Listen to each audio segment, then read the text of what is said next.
When greed, neglect, and decay converge, even the most ordinary places can become grotesque nightmares. This is a story of the Mexia Supermarket, where tragedy, abandonment, and mystery collided in devastating ways. Every building has a story. At 3900 Hemphill Street in Fort Worth, Texas, that story begins with Daniel's Food Store, the original occupant of the 36,000 square foot structure. On May 29, 1994, tragedy struck when 18-year-old manager Eduardo Lopez was coerced into the office by a gunman demanding access to the safe. He was murdered, and his body was hidden in the freezer. To this day, the case remains a cold one, logged under report number 94298004 by the Fort Worth Police Department, an unsettling opening chapter that set the tone for what followed. In the late 1990s, a fresh attempt at revival arrived. New Advanced Investment Corp., allegedly owned by two entrepreneurs of Laotian origin, secured a $975,000 loan from Comerica Bank, Texas, with a 15-year repayment plan.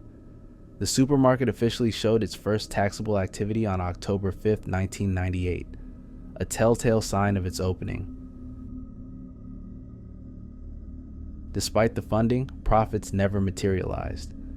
By June 1999, debts had climbed to a staggering $1.14 million, owed to creditors big and small. This financial collapse led to a Chapter 7 bankruptcy filing on September 28 or 29, 1999, with attorney Stephen Strange representing the company. Immediately thereafter, the Fort Worth Health Department revoked the store's health permit and removed it from its list of food establishments. The owners left everything behind, locking doors and walking away. The power was shut off between August and October 1999, depending on the source, with some reports citing October 18th as the cutoff. As weeks passed, the building became a biological volcano. Residents began complaining of headaches and nausea from the smell.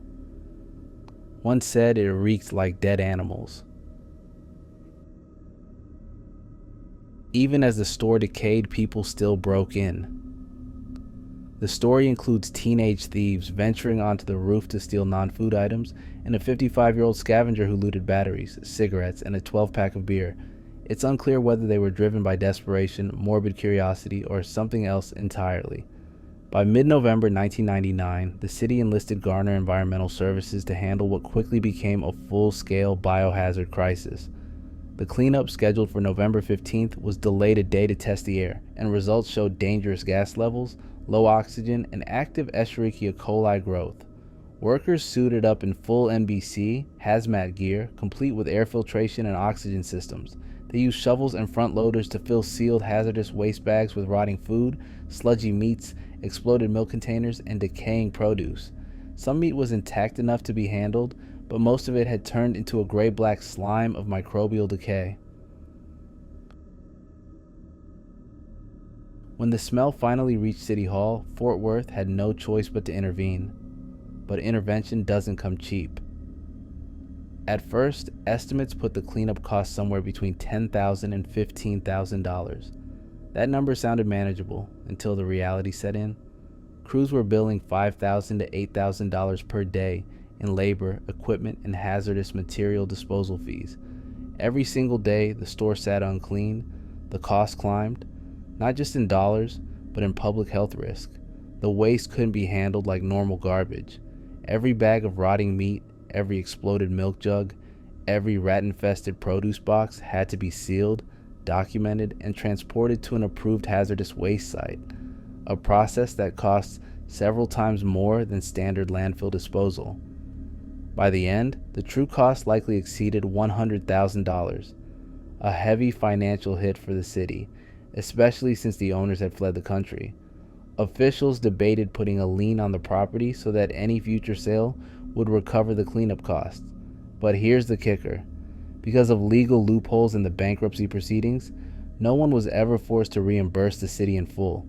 This meant that taxpayers, many of them the same neighbors who had endured the stench for weeks, were the ones footing the bill.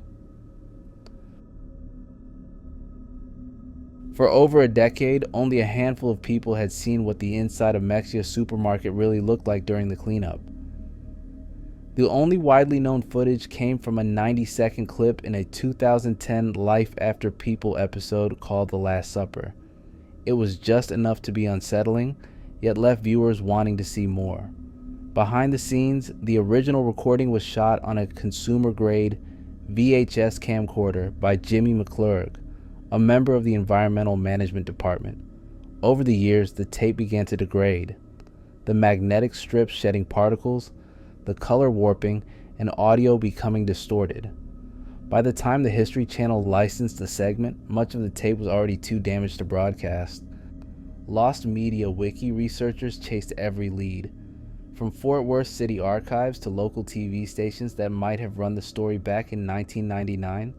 Some longtime locals swore they remembered seeing raw footage on evening news broadcasts with scenes of windows crawling with cockroaches and workers in full hazmat gear. Then, in early 2024, a breakthrough. A handful of segments labeled Mexia Food, Foul Food, Mexia, and Grocery Store were located in the University of North Texas archives. These clips, digitized for preservation, confirmed what many suspected. The reality was even worse than the rumors. Swarms of flies, entire aisles buried under rodent droppings, and a haze in the air thick enough to catch the light of the camera. But even today, the complete footage remains elusive. Somewhere, there may still be a copy of McClurg's original tape, if it hasn't already disintegrated beyond recovery. After the cleanup, the building sat in limbo. The property changed hands multiple times, each new owner repurposing it into something new, perhaps hoping to bury the memory of what had happened there. It became Terry's Mart, then a Family Dollar, and by 2022, it was home to a Dollar General alongside an auto parts store. From the outside, there's nothing to suggest that this was once the site of a citywide health scare. But if you know the history, it's impossible to walk through the aisles without picturing the nightmare that once unfolded. The rotten food, the rats, the stench. And of course, there's the other part of the story. The one people often forget. The murder of Eduardo Lopez in 1994 remains unsolved. It's a reminder that before Mexia became infamous for its decay, it was already a crime scene. For some residents, the real tragedy isn't just the wasted food or the unpaid cleanup costs, it's the fact that no one was held accountable. The owners who fled avoided financial responsibility. The bankruptcy trustee failed to ensure the store was emptied, and an entire community was left to deal with the consequences. Jan Pruitt of the North Texas Food Bank put it plainly, all that food wasted, and it could have been saved with just one phone call. Today, the Mexia Supermarket incident lives on as a cautionary tale, a mix of urban legend, cold case, and lost media mystery. A reminder that sometimes the scariest stories aren't supernatural. They're real, they're documented, and they happened right in our neighborhoods,